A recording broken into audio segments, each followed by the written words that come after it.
Hotel স্টাইলের রুটি, লুচি, পরোটা দিয়ে খাওয়া যায় এরকম একটা আইটেম নিয়ে আসলাম আপনাদের মাঝে।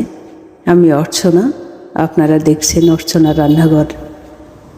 প্রথমে আমি মসুর ডালটাকে আধা ঘন্টা জলে ভিজিয়ে রেখেছিলাম, তারপর পরিষ্কার জলে ভালো করে ধুয়ে নিই। তারপরে একে একে পেঁয়াজ কুচি, পরে কিছু রসুন ফালি দিলাম, তারপরে কাঁচামরিচ ফালি করা দিলাম, তারপর কাঁচা সরিষার তেল দিয়ে মেখে নেব, কারণ কাঁচা সরিষার তেলের আলাদা একটা ফ্লেভার আছে।